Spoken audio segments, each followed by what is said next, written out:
اور اللہ تعالیٰ فرماتے کہ وہ منافق ہے جو آوے کے لیے نماز پڑھتے. نماز پڑھنا ہر مسلمان کے لیے فرض ہے. کوئی بھی آپ کو ایکسکیوز نہیں ہے, کوئی بھی آپ ایکسکیوز نہیں دے سکتے, کوئی بھی بہانہ نہیں دے سکتے. کوئی بھی مرد کے لیے نماز نہیں پڑھنے کا کوئی بھی ایکسکیوز نہیں. صرف خواتین کے لیے 2 ہے, بچہ پیدا ہونے کے بعد, ڈلیوری کے بعد. یہ 2 کے علاوہ کوئی بھی انسان, چاہے مرد عورت, جب بالغ ہو جاتا ہے پڑھنے کی اجازت نہیں ہے. کوئی بھی بہانہ نہیں چلے گا, کوئی بھی بہانہ نہیں, فرض ہے. اللہ تعالیٰ نے کئی راستے دکھائے. اللہ تعالیٰ فرماتے ہیں سورہ مائدہ میں سورہ نمبر 5 آیت نمبر 6 اور سورہ نساء سورہ نمبر 4 آیت نمبر 43 نہیں ہے تو اپنا ہاتھ مٹی پہ ڈالو اور تیمم کرو. اگر وضو کرنے کے لیے پانی نہیں, تیمم کی اجازت ہے. مٹی پہ ہاتھ ڈالو, منہ پہ ہاتھ پھیرو, ہاتھ پہ وضو ہو گئی. آپ بہانہ نہیں کر سکتے کہ پانی نہیں اس لیے میں نماز نہیں پڑھ سکتا ہوں. پانی نہیں تو تیمم کرو, نماز پڑھنا. اکثر ہم دیکھتے ہیں, میں کہتا ہوں میرے مسلمان بھائی سے, بھائی صاحب نماز پڑھو. نہیں میں وضو میں نہیں ہوں. ارے وضو میں نہیں تو وضو کرو. نہیں وہ کیا ہے, میں جا رہا تھا نا تو وہ سڑک پہ چھینٹے پڑے تو میری قمیض گندی ہو گئی. ارے گندی ہو گئی تو دھو. بہانے بناتے. پوچھیں گے نہیں ذرا میری حالت صحیح نہیں ہے اس لیے نماز نہیں پڑھنا چاہتا ہوں. وضو نہیں تو وضو کرو. اگر نہانے کا تو نہاؤ لیکن نماز پڑھو. اس معاملے پہ ایک شاعری آپ میں پیش کروں گا,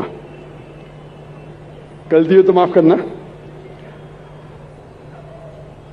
پڑھی تھی جنازے کی نماز, پڑھی تھی میری نمازیں کی, پڑھی تھی میری بھی اوروں نے, پڑھی تھی میری نماز جنازہ بھی اوروں نے, پڑھی تھی میرے نماز جنازہ بھی اوروں نے. مرے تھے جن کے لیے وہ وضو کرے رہ گئے. جس کے لیے ہم محنت کرتے ہیں وہ اپنے وضو کے اندر رہ گئے, نماز کے لیے نہیں آئے. یہ شاعر نے کہا تھا وہ لوگ کے لیے جو اس سے بڑا احسان فراموش کون ہو سکتا ہے, جو اللہ نے ہمیں اتنی عزت دی, ہمیں اتنے نعمتیں دی اور ہم اس کا شکر ادا نہیں کرتے, نماز بھی نہیں پڑھتے, بہانے نکالتے. اللہ تعالیٰ فرماتے سورہ نساء میں سورہ نمبر 4 آیت نمبر 101 میں کہ اگر آپ سفر کر رہے تو نماز کم کر سکتے, آپ قصر کر سکتے. اگر آپ سفر کر رہے ہیں تو ظہر, عصر اور عشاء کے 4 رکعت آپ 2 رکعت کر سکتے. اللہ نے آپ کو جب آپ سفر کر رہے آپ آدھی کر سکتے, 4 رکعت کو 2 رکعت کر سکتے. اللہ تعالیٰ فرماتے سورہ نساء میں سورہ نمبر 4 آیت نمبر 102 میں کہ اگر جنگ کی حالت میں آپ ہے, اللہ کے رسول سے فرماتے اللہ پھر بھی نماز پڑھو. آپ ایک گروہ کو لو اور اپنے ہتھیار کے ساتھ نماز پڑھو اور دوسرے گروہ کو احتیاط برتنے کے لیے رکھو. آپ کی نماز جب پوری ہو جائیں گی تو پہلی گروہ گارڈ کرے اور دوسری, وہاں بھی نماز کو چھوڑنے کی اجازت نہیں ہے. آپ کی جان خطرے میں ہے, نماز کا وقت ہو گیا, آپ نہیں کہہ سکتے ارے بھائی میں جہاد کر رہا ہوں, لڑ رہا ہوں, ابھی کیا نماز پڑھوں. جہاد کی حالت میں بھی نماز پڑھے ہتھیار کے ساتھ, دوسرا گروہ دیکھ بھال کرے کہ کوئی دشمن ہم پہ حملہ نہ کرے. پہلا گروہ نماز پڑھ کے فارغ ہو جائے گا, دوسرا گروہ نماز پڑھے اور پہلا گروہ دیکھ بھال کرے کہ کوئی حملہ نہ کرے. اگر آپ کو ہتھیار اٹھانے کو مشکل ہے آپ کو, شاید دشمن آپ پہ حملہ کرے. جنگ کی حالت میں جب نماز ترک کرنے کی اجازت نہیں ہے, نماز چھوڑنے کی اجازت ہو سکتے, کوئی بھی بہانہ نہیں چڑھے گا نماز نہیں پڑھنے کے لیے.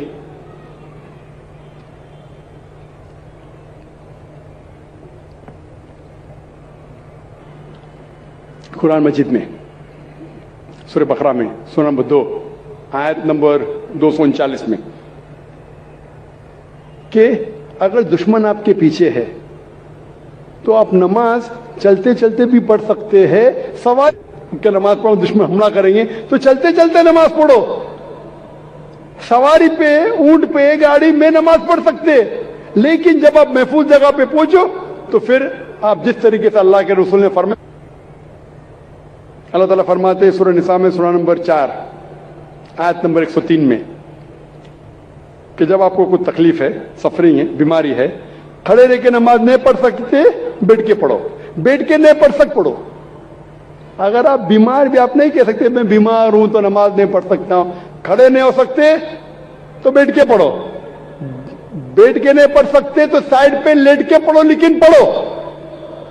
اللہ کے رسول فرماتے صحیح بخاری میں جلد نمبر 2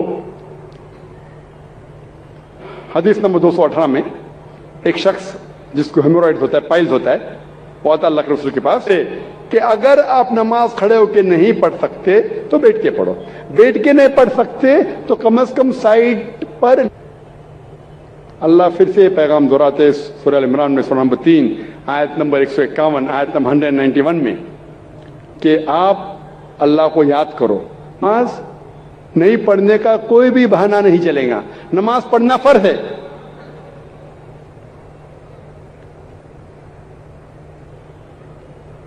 آیت نمبر 55 میں آپ کے دوست صرف وہ ہے، آپ کے دوست صرف اللہ اور اللہ کے رسول ہے اور وہ مومن جو نماز قائم کرتے ہیں اور زکات دیتے ہیں. اللہ فرماتے ہیں آپ سے سورہ مائدہ میں سورہ نمبر 5 آیت نمبر 55 میں آپ کے دوست صرف اللہ دیتے ہیں اور زکات دیتے ہیں. جو لوگ نماز نہیں قائم کرتے اور زکات نہیں دیتے وہ آپ کے دوستوں میں سے نہیں ہیں. اللہ کے رسول فرماتے ہیں صحیح حدیث میں سنن ابو داؤد کی جلد نمبر 1 حدیث نمبر 300 چیپٹر نمبر.